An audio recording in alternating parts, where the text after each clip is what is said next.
Bonjour à tous, je reviens aujourd'hui pour une nouvelle série de vidéos. J'aimerais vous présenter ma palle. Donc pour ceux qui ne savent pas ce que ça veut dire, palle signifie pile à lire. Alors, dans ma palle, j'ai énormément de livres. Je pense que j'ai dépassé les 500 livres à lire en comptant les mangas. En sachant que j'ai un peu plus de 50 mangas à lire, je crois. Donc on va dire que ma pile de romans se situe environ à 450 exemplaires. Donc j'ai presque une bibliothèque municipale dans mon petit appartement de 28 mètres carrés. Pourquoi j'en suis arrivée là? Parce que je pense qu'on peut le dire, je suis une acheteuse compulsive.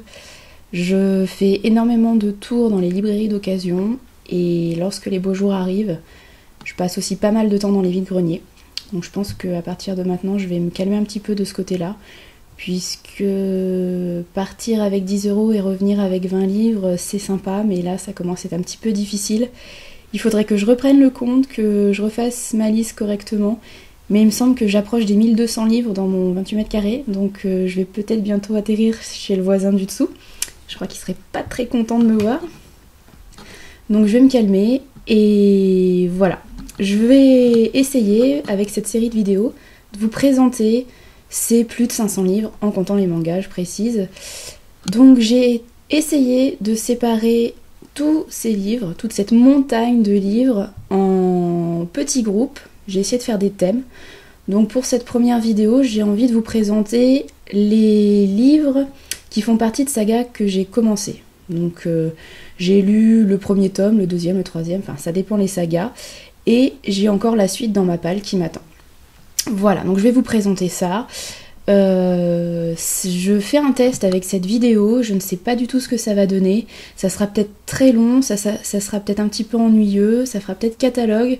C'est vraiment un test aujourd'hui, donc si vous avez des remarques, si ça ne vous plaît pas, surtout n'hésitez pas à le dire. Voilà, allez, c'est parti. J'ai entre 35 et 40 livres à vous présenter dans cette vidéo, donc je vais essayer de faire vite. Alors quand je dis saga, ça peut être soit une série qui compte 10 livres, soit une série qui n'en compte que 2. Je triche un petit peu puisque je compte les diptyques, je pourrais les enlever de mon décompte des sagas dans ma bibliothèque, mais j'ai quand même eu envie de les insérer dans cette liste. Donc je vais vous présenter pour commencer les diptyques que j'ai commencé. J'ai lu le premier tome, donc il me reste le deuxième tome à découvrir et j'ai ce deuxième tome dans ma palle. On commence avec le deuxième tome de Bridget Jones qui s'appelle L'âge de raison par Helen Fielding, vous voyez chez J'ai lu. Donc le premier tome je l'ai lu il y a très longtemps, c'est le célèbre journal de Bridget Jones qui a été adapté en film avec Colin Firth et René je ne sais plus comment. J'avais aimé le premier tome, c'est de la chick lit, je suis pas très fan de chick lit, mais exceptionnellement Bridget Jones m'avait plu. Alors on passe à quelque chose de beaucoup plus classique avec le deuxième tome. C'est pas vraiment une série, c'est pas vraiment un diptyque, mais bon c'est quand même considéré comme le deuxième tome d'Alice au pays des merveilles, de l'autre côté du miroir de Lewis Carroll. Donc c'est un petit classique jeunesse, même si je trouve que c'est pas si jeunesse que ça puisque c'est assez difficile à lire. J'avais bien aimé le premier tome, même si c'est vraiment loufoque, absurde et pas toujours évident. C'est pour ça que je dis que c'est pas forcément jeunesse. Et donc j'ai envie de lire ce deuxième tome. Et j'ai surtout envie de le lire depuis que l'adaptation de Tim Burton est sortie au cinéma, puisqu'il semblerait que le réalisateur ait fait un petit peu un mélange d'Alice au pays des merveilles et de cette suite. Alors je vous présente celui-ci dans les diptyques parce qu'il me semble qu'il n'y a que 2 tomes dans cette série. Le premier c'était Comment se débarrasser d'un vampire amoureux que j'ai lu il y a quelques mois seulement et qui m'avait, contre toute attente, pas mal plu, à part la deuxième partie que j'avais trouvé un petit peu moins rythmée, un petit peu moins fun. Donc j'espère que ce deuxième tome sera à la hauteur du premier. Il semblerait que ce ne soit pas vraiment le cas, mais bon... Voilà, on va voir ce que ça donne. Je l'ai acheté dernièrement puisqu'il fallait que je fasse ma commande obligatoire à France Loisirs et c'était un des seuls titres qui me tentait dans le catalogue à ce moment-là. Donc c'est pour ça que je l'ai acheté. Et alors si je dis des bêtises, n'hésitez pas à me le dire puisqu'il existe peut-être un 3e tome en VO, mais je ne suis pas sûre et je ne pense pas qu'un 3e tome soit prévu. Alors quand j'étais ado, j'étais très fan de la légende arthurienne et j'ai lu énormément de choses sur le sujet. Et donc les sagas de Jean-Louis Fedgen m'ont beaucoup occupée pendant mon adolescence. J'ai lu à ce moment-là le premier tome du Pan Merlin, et voilà le deuxième tome Brocéliande que je n'ai jamais lu, et il faudrait vraiment que je m'y mette. J'ai un petit peu peur de me lancer parce que ça fait très longtemps donc que j'ai lu le premier tome et j'ai quasiment aucun souvenir, donc j'espère qu'il y a vraiment un petit résumé en début de celui-là, parce que sinon je vais être complètement perdue. Juste pour le clin d'œil, je voudrais juste dire que j'adore l'illustration de couverture de cette édition. C'est un tableau de John William Waterhouse, un pré-raphaélite que j'adore. Donc franchement, même si le livre ne me plaît pas, je le garderai éternellement dans ma bibliothèque puisque j'adore la couverture. Oui, c'est important. Et pour rester dans le domaine de la légende arthurienne, j'ai aussi ce deuxième tome à lire, le deuxième tome du cycle du Graal de Jean Marcal. Donc Jean Marcal, pour ceux qui ne le connaissent pas, c'était un spécialiste de la légende arthurienne notamment et d'autres sujets, mais surtout de la légende arthurienne. Alors il est beaucoup décrié puisque beaucoup de scientifiques trouvent qu'il vulgarise trop la légende arthurienne. Moi personnellement j'ai lu pas mal de choses de Jean Marcal et j'apprécie beaucoup sa plume. Donc le premier tome je l'ai lu pareil quand j'étais ado, donc il y a très longtemps. Vous voyez, c'est un énorme pavé, le premier tome était aussi gros. En fait ça rassemble tous les livres qui avaient été publiés séparément. Tous ces livres là sont réunis en 2 tomes, donc voilà le deuxième. C'est à moitié une étude et à moitié quelque chose de romancé, donc c'est pas très évident à lire, mais la plume de Jean Marcal fait que ça passe quand même très bien. Voilà, donc j'ai pas prévu de le lire prochainement. Et enfin, dernier diptyque de ma bibliothèque, c'est le deuxième tome de ce qu'on appelle le cycle des anges, si je dis pas de bêtises, de Bernard Werber. Donc j'ai lu les Thanatonautes il y a plusieurs années maintenant. J'avais été un petit peu déçue par ces Thanatonautes que j'avais trouvé très long, qui m'avait un petit peu ennuyée. Pourtant c'est vraiment un livre qui apparemment fait beaucoup d'émules. Moi je m'étais ennuyée pendant cette lecture. Donc l'Empire des anges, c'est la suite apparemment directe de cette histoire. Et bon, Bernard Werber, j'ai un petit peu moins envie de lire ça depuis quelques années. Ça a vraiment été des lectures d'adolescente. Mais comme c'est dans ma bibliothèque, grâce à des vide-greniers ou des librairies d'occasion, d'ailleurs, c'est le genre de livre qu'on trouve très facilement au vide-grenier, j'ai voilà, cette suite dans ma bibliothèque. Et je me dis que ça serait quand même bien de finir le diptyque un jour. Alors maintenant je vais passer aux trilogies que je possède complètement dans ma bibliothèque et dont il me reste 1 ou 2 tomes à lire. Donc on continue avec Bernard Werber dans sa trilogie des dieux et il me reste le 3e tome à lire. J'ai lu les 2 premiers, il y a vraiment énormément de temps donc je n'ai aucun souvenir. J'espère que ce 3e tome aura un petit résumé en début parce que sinon je vais encore être complètement perdue. Donc voilà, le mystère des dieux, 3e tome du cycle des dieux de Bernard Werber.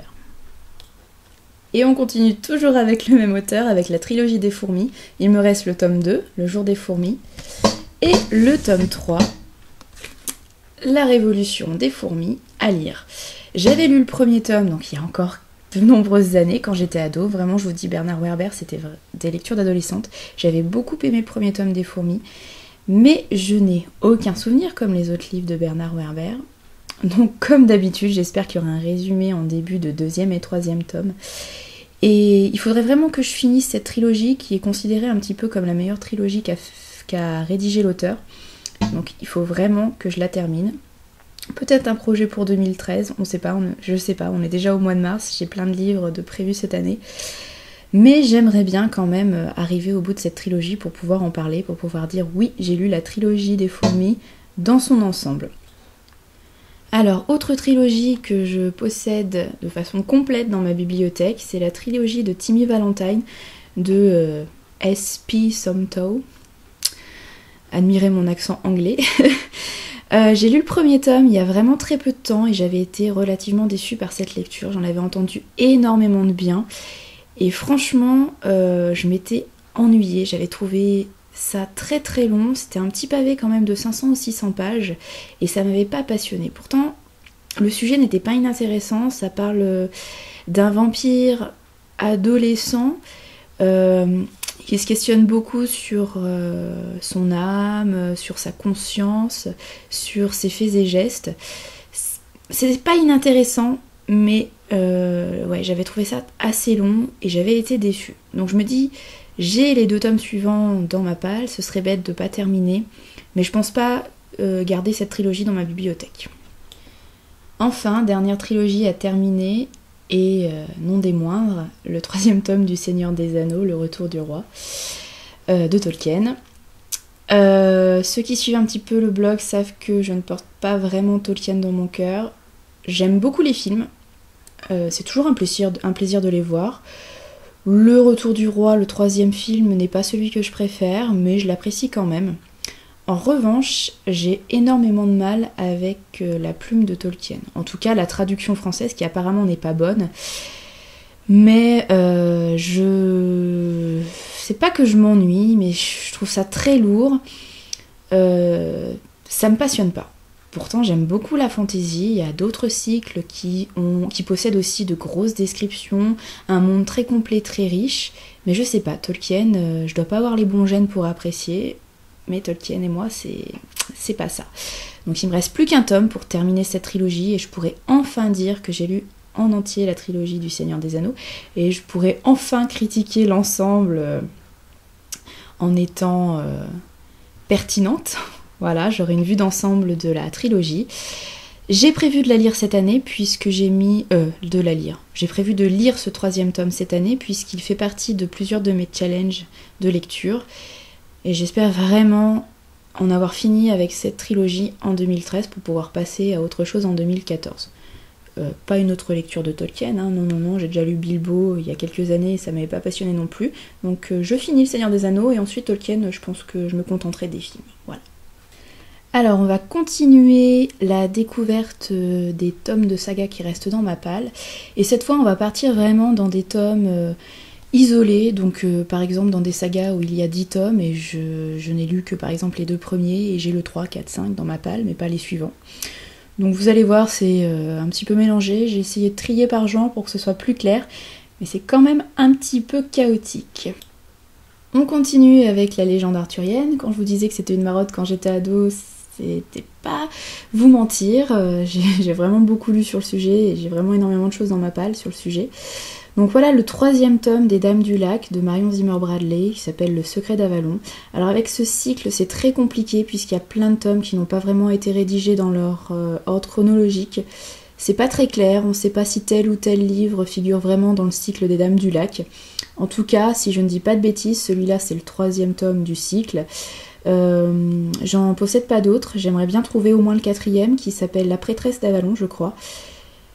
Voilà, j'espère le trouver un jour d'occasion au fil de mes périples en librairie ou en vide-grenier.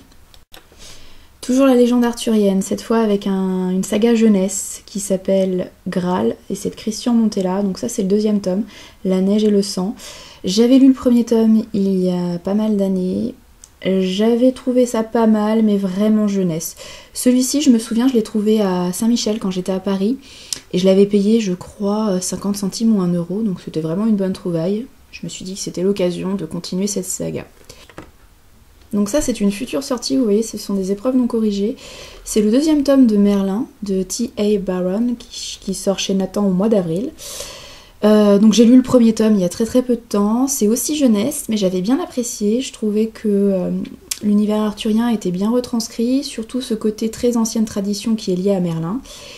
Et donc voilà, j'ai la suite dans les mains, je le lis très vite, normalement dans les semaines, les mois à venir, mais j'espère d'ici fin avril quand même, vous aurez ma chronique sur ce 2e tome de Merlin. Dernier titre sur la légende arthurienne, je vous le promets, après c'est terminé.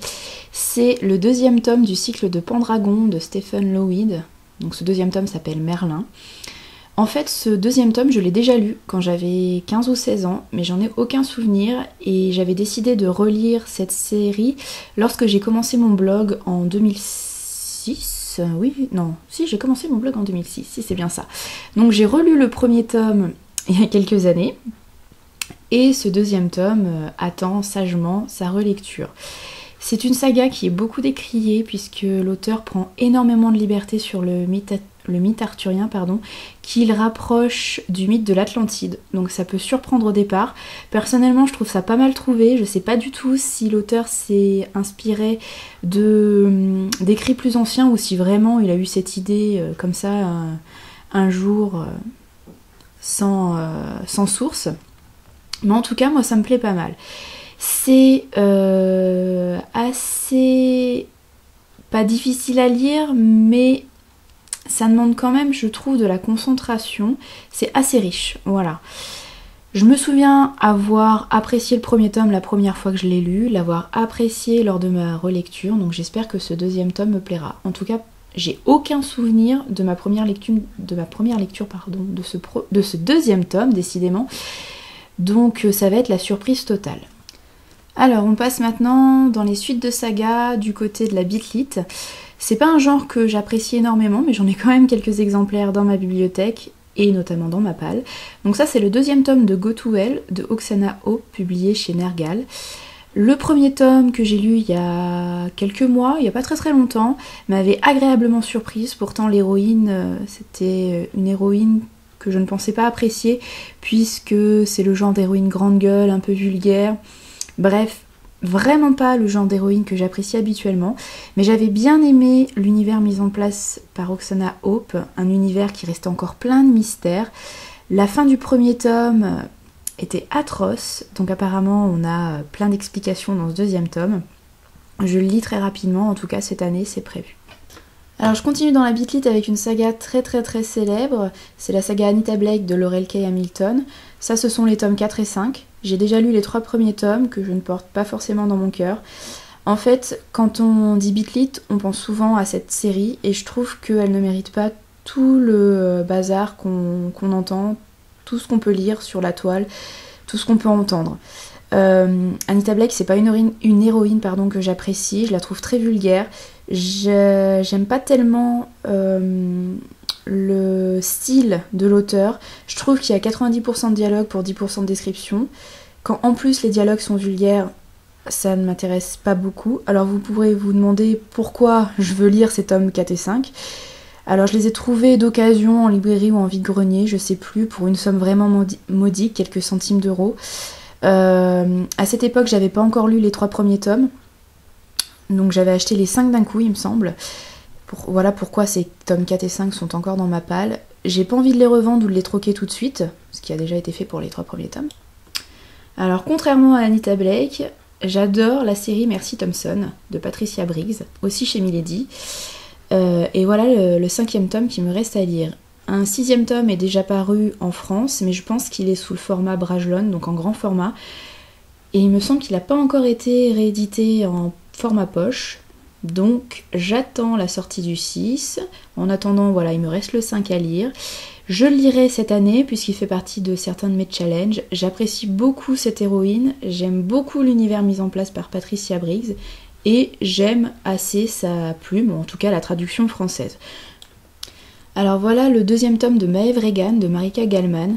Marika Gallman est une auteure suisse, donc une auteure francophone, ce qui est plutôt pas mal en Beat-Lit et surtout chez Milady qui publie essentiellement et même uniquement, je crois, des auteurs anglo-saxons. Donc c'est à souligner. J'ai lu le 1er tome aux éditions du Petit Caveau, donc j'ai été déçue d'apprendre que le 2e tome ne serait publié que chez Milady, ce qui me fait une différence d'édition dans ma bibliothèque, mais tant pis. Alors, le 1er tome avait assez mal commencé, puisque Maeve Regan est aussi une héroïne grande gueule, plutôt vulgaire, et au début du 1er tome, ça passait assez mal, mais j'avais beaucoup apprécié son évolution, et l'intrigue m'avait plu.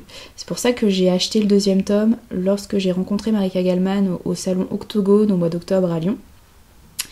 Et il me semble que le 3e tome est prévu pour bientôt. Alors on change d'éditeur, mais on reste toujours dans la Beat-Lit. Voilà le 2e tome des aventures de Vicky Nelson de Tanya Huff.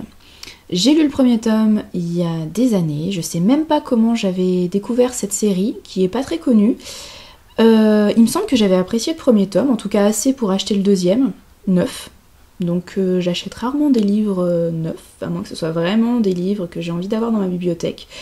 Donc, à mon avis, c'est que le 1er m'avait vraiment agréablement surprise. Il y a une série télé qui a été tournée J'avais regardé les premiers épisodes qui correspondent au premier tome. Par contre, j'en ai aucun souvenir. Il faudrait que je revoie ces premiers épisodes de la série. Peut-être que ça me remettrait les idées en place pour pouvoir commencer ce deuxième tome. J'ai pas prévu la lecture assez rapidement. On verra, pourquoi pas. J'aurai peut-être une envie subite. Ça parle de vampires et de loups-garous, comme vous pouvez le voir sur la couverture. Alors, dernier livre Bitly de ma palle, c'est le 11e tome de La Communauté du Sud de Charlène Harris. Il y a quelques années, j'ai dévoré les 10 premiers tomes assez rapidement. Je les dévorais les uns à la suite des autres. Mais par contre, là, j'ai fait une énorme pause entre le 10e et ce 11e. Il faudrait quand même que je me décide à lire ce 11e, puisque le 12e tome est sorti il y a quelques semaines. Et que le 13e sera le dernier de cette série, donc ce serait dommage d'avoir lu les 10 premiers et de ne pas aller jusqu'au 13e. Quand on arrive à 10 livres, je pense qu'on peut aller au bout. Alors La Communauté du Sud, c'est une saga que j'apprécie. Les premiers tomes sont un petit peu simplistes et sont pas forcément passionnants. Par contre, je trouvais que ça s'améliorait au fil des tomes. Sauf, petit bémol, les 9 et 10 que j'avais trouvé un petit peu limite et en dessous de ce que nous avait habitué l'auteur les tomes précédents. Donc j'espère que son 11e sera meilleur que les 9 et 10 qui m'avaient un petit peu déçu.